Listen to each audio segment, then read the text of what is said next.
नमस्कार बच्चों। आज हम लोग डीएलएड द्वितीय सेमेस्टर के अंतर्गत वाक्य और वाक्य के अंगों के विषय में बात करेंगे। तो सबसे पहले हम लोग बात कर लेते हैं कि वाक्य होता क्या है और वाक्य का प्रयोग किस प्रकार से होता है, कैसे शब्दों का प्रयोग होता है, शब्दों को किस समूह को वाक्य कहते हैं। और इस प्रकार से वाक्य की परिभाषा यहाँ पर लिखी हुई है ना। वाक्य की परिभाषा का तात्पर्य है सार्थक शब्दों का एक ऐसा व्यवस्थित समूह जिससे एक अपेक्षित अर्थ प्राप्त हो सके, उसे वाक्य कहा जाता है ना। अर्थात जब हम सार्थक शब्दों के किसी समूह को व्यवस्थित रूप से प्रयोग करके एक अपेक्षित लक्ष्य को प्राप्त करते हैं, उसे वाक्य कहते हैं। वाक्य में एक प्रश्न अधिकांशतः बार बार प्रतियोगी परीक्षाओं में और डीएलएड की परीक्षाओं में पूछा जाता रहा है। इसमें पूछते हैं कि वाक्य के अंग कितने होते हैं, और इस प्रश्न के उत्तर को हम लगभग गलत करके आते हैं ना। कई बार सरल वाक्य, मिश्रित वाक्य, संयुक्त वाक्य के आधार पर हम बताते हैं कि वाक्य के मुख्य रूप से 3 अंग हैं, जो पूरी तरह गलत होता है ना, क्योंकि वो वाक्य के भेद हैं। हमें बात करना है वाक्य के अंगों, अर्थात प्रश्न जो पूछा जा रहा है वो वाक्य के अंगों पर पूछा जा रहा है। और वाक्य के अंग मुख्य रूप से 2 प्रकार के होते हैं, एक उद्देश्य होता है और दूसरा विधेय होता है। अब कई बार यहाँ से भी प्रश्न पूछा गया कि उद्देश्य क्या होता है अथवा विधेय क्या होता है, या फिर हम कैसे जानें कि उद्देश्य किसे कहते हैं और कैसे जानें कि विधेय किसे कहा जाता है। उद्देश्य का तात्पर्य होता है कि जब हम किसी कार्य को पूरा करने का के लिए जिस लक्ष्य की प्राप्ति के लिए किसी कार्य को करते हैं, उसे हम उद्देश्य का तात्पर्य है कि किसी कार्य को पूरा करने के लिए किया गया प्रयास ही उद्देश्य, अथवा ये कह सकते हैं कि किसी कार्य को करने के लिए हम जिस लिए कार्य करते हैं वो उद्देश्य। हमें जानना है कि वाक्य में उद्देश्य क्या है अथवा वाक्य में विधेय क्या है। तो यहाँ जान लेते हैं कि वाक्य में उद्देश्य का तात्पर्य क्या है। तो वाक्य में जिसके विषय में कहा जाए वही उद्देश्य। किसी वाक्य में कर्ता के विषय में अथवा किसी विषय वस्तु के विषय में जब कहा जाता है तो उसे उद्देश्य कहा जाता है। उसी कर्ता अथवा उसी विषय वस्तु के विषय में जो कहा जाएगा वो विधेय। तात्पर्य एक वाक्य में शब्द या तो उद्देश्य के अंतर्गत आएंगे या फिर विधेय के अंतर्गत आएंगे। तो उद्देश्य वो हिस्सा होगा जिसमें हम उस कर्ता अथवा उस विषय वस्तु के विषय में जो कहेंगे, और उसके विषय में जिस बात को कहा जाएगा, जिस उद्देश्य को पूरा किया जाएगा, वो हमारा विधेय होगा। उदाहरण देख लेते हैं। जैसे कहा जाए कि मैं इस कक्षा का छात्र हूँ।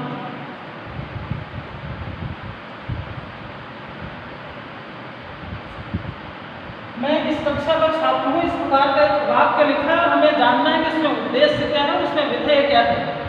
मैं इस कक्षा का छात्र हूँ, इसमें सबसे पहले हमें या तो कर्ता खोजना होगा या फिर वो विषय वस्तु खोजनी होगी जिसके विषय में कुछ कहा जाता है।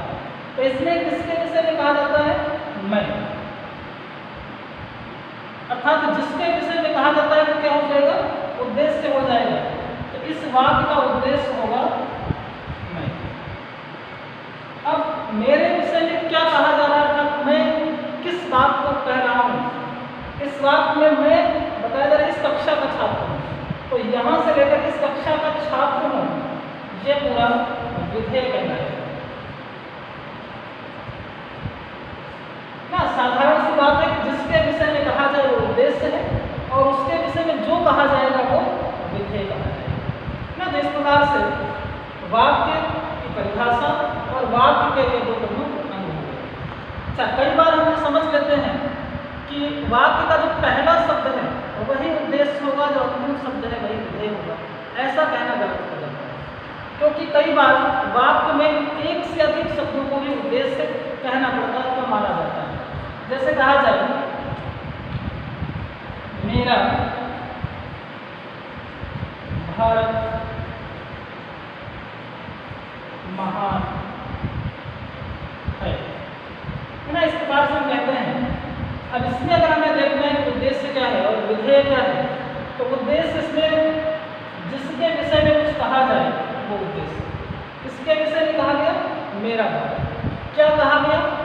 महान। तो ये हो गया विधेय और ये हमारा उद्देश्य है। इस प्रकार से हमने देखा कि उद्देश्य कर्ता अथवा विषय वस्तु को कहते हैं और विधेय उस कर्ता अथवा विषय वस्तु के विषय में जो कहा जाए वो विधेय। इसके बाद हम लोग बात करते हैं वाक्य के प्रमुख तत्वों के विषय में। वाक्य में कौन कौन से प्रमुख तत्वों का होना आवश्यक होता है, किनकी उपस्थिति एक वाक्य को बेहतर वाक्य बनाने के लिए जरूरी होती है। तो वाक्य के प्रमुख तत्वों में सबसे पहले हम बात कर लेते हैं सार्थकता। पहले ही हम लोग बात कर चुके हैं कि सार्थक शब्दों का समूह किसी वाक्य में होता है और व्यवस्थित रूप से होता है, तभी वह वाक्य पूर्ण हो पाता है ना। वाक्य की परिभाषा में हम लोगों ने पढ़ा कि सार्थकता किसी वाक्य में व्यवस्थित रूप से अगर रखी जाए, परोसी जाए, तब जाकर के कोई निश्चित वाक्य किसी अपेक्षित अर्थ को प्रकट करने में सक्षम हो पाता है। तो सार्थकता का तात्पर्य हम कई बार वाक्यों में सार्थक और निरर्थक दोनों प्रकार के शब्दों का प्रयोग कर लेते हैं। वाक्य की सार्थकता सिद्ध करने के लिए अथवा वाक्य में शब्दों की सार्थकता को जानने के लिए हमें सार्थक और निरर्थक दोनों प्रकार के शब्दों को विधिवत जान लेना आवश्यक है। सार्थकता का तात्पर्य है ऐसे शब्दों का समूह जिनसे अपेक्षित अर्थ प्रकट होता है, और निरर्थक उन शब्दों को कहा जाता है जो हमारे उद्देश्य को, हमारे विधेय को पूरा करने में सक्षम ना हो, वो निरर्थक हो जाते हैं। तो किसी भी वाक्य में ऐसे शब्दों का समूह प्रयोग किया जाए जो अपनी सार्थकता सिद्ध कर रहा हो। ऐसा न हो किसी अनावश्यक शब्द को हम किसी वाक्य में रख दें। उसके बाद बात करनी जाती है योग्यता की। किसी वाक्य में किसी शब्द की अथवा किसी पद की कितनी योग्यता है, जे हम उस शब्द के अर्थ का बोध करने के बाद अथवा उस शब्द के अर्थ का बोधन कराने के बाद हमें पता चलता, हमें अंदाजा लग जाता है कि उस वाक्य में उस शब्द की योग्यता कितनी है। और यदि किसी शब्द में किसी विशेष पद की योग्यता ना हो तो फिर वो शब्द कहीं ना कहीं अनावश्यक भार डालने वाला हो जाता है। जैसे कई बार हम ऐसे शब्दों का प्रयोग कर लेते हैं जो पुनरुक्त हो जाता है, अर्थात एक ही अर्थ को प्रकट करने के लिए हम एक से अधिक शब्दों का प्रयोग कर लेते हैं। जैसे कहा जाए कि पुस्तकालय में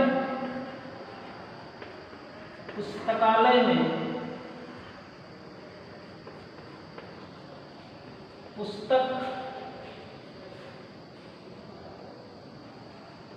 वापस करके लौटाना है।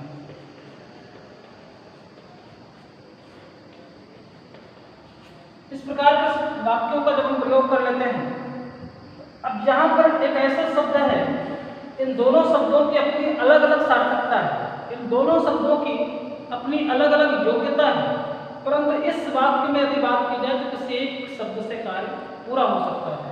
पुस्तकालय में पुस्तक वापस करना है अथवा पुस्तकालय में पुस्तक को लौटाना है, इन दोनों वाक्यों में से किसी भी एक शब्द, इस वाक्य में इन दोनों शब्दों में से किसी भी एक शब्द से हमारा उद्देश्य और हमारा विधेय पूरा हो सकता है।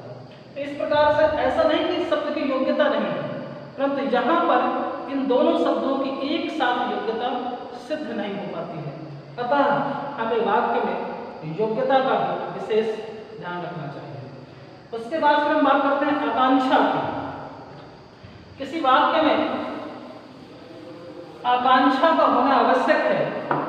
आकांक्षा का तात्पर्य कि जब हम वाक्य में एक पद को अथवा एक शब्द को सुने तो उसके बाद वाले शब्दों को सुनने की जो उत्कंठा उत्पन्न हो जाती है उसे ही हम आकांक्षा कहते हैं ना। तात्पर्य है कि अगर एक शब्द को सुनने के बाद उसके बाद वाले शब्द को किस प्रकार से हमें जानना है अथवा उसके बाद वाले शब्दों को सुनने की जो जिज्ञासा है वही आकांक्षा कही जाती है ना। जैसे इसको देख लेते हैं जैसे कहा जाए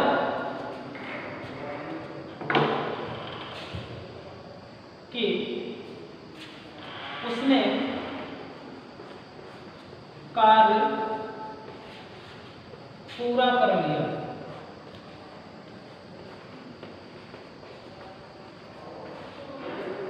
इस प्रकार से अगर हम कहते हैं कि उसने कार्य पूरा कर लिया तो मन में एक जिज्ञासा उत्पन्न हो जाती है कि किसने कार्य पूरा कर लिया।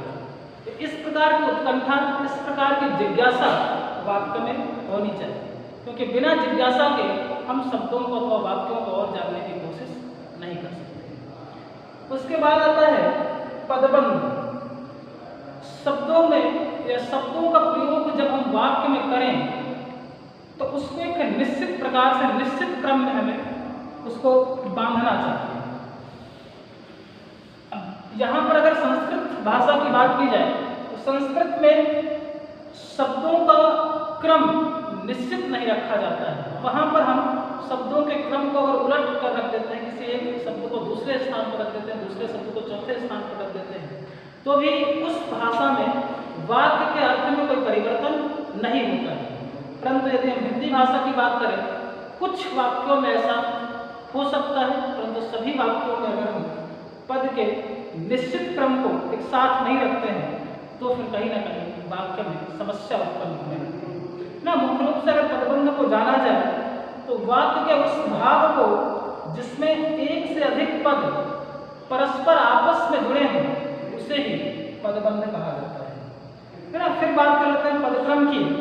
तो वाक्य में जब हम शब्दों को प्रयुक्त करते हैं और उसकी विधिवत स्थापना करते हैं तो उस विधिवत स्थापना को ही पदक्रम कहा जाता है। और फिर बात कर लेते हैं अन्वय की।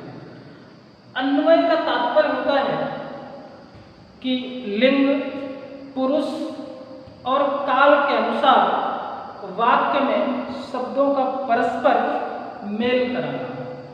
किसी वाक्य में लिंग कैसा है, पुरुष कैसा है, काल कैसा है, और उसी के आधार पर हम वाक्य में शब्दों का प्रयोग करें, उसी के आधार पर कर्ता का प्रयोग करें, उसी के आधार पर क्रिया का प्रयोग करें, उसी के आधार पर विशेषण का प्रयोग करें, और इसके आधार पर जब हम किसी वाक्य की संरचना करते हैं, किसी वाक्य को निर्मित करते हैं, तब वो वाक्य अन्वय से युक्त कहा जाता है। कई बार वाक्य में हम देखते हैं कि लिंग और समय अथवा कहें लिंग और वचन की सार्थकता सिद्ध नहीं होती है। कई बार वाक्यों में पुरुष और वचन इसका समन्वय स्थापित नहीं हो पाता है। पता चला कि पुरुष एक वचन का है और क्रिया में जिस शब्द का प्रयोग किया गया वो बहुवचन के लिए बहुधा प्रयोग होता है, या फिर पुरुष बहुवचन का हो और क्रिया में जिस शब्द का प्रयोग कर लिया जाए वो एक वचन का हो। तो इस प्रकार से अन्वय में देखा जाता है कि पुरुष, लिंग, काल इत्यादि का सही समन्वय कराना ही, मेल कराना ही अन्वय कहलाता है। इस प्रकार से वाक्य के अंग और वाक्य के प्रमुख तत्वों को आज हम लोगों ने जाना। इससे जुड़ी किसी भी प्रकार की समस्या के लिए आप पूछ सकते हैं। और इसके बाद अगली कक्षा में हम लोग वाक्य के भेदों पर चर्चा करेंगे कि वाक्य के कितने प्रकार के भेद होते हैं और किस भेद की परिभाषा क्या है, किस वाक्य को किस प्रकार से जाना जाता है और उसके विषय में कैसे वाक्यों की संरचना की।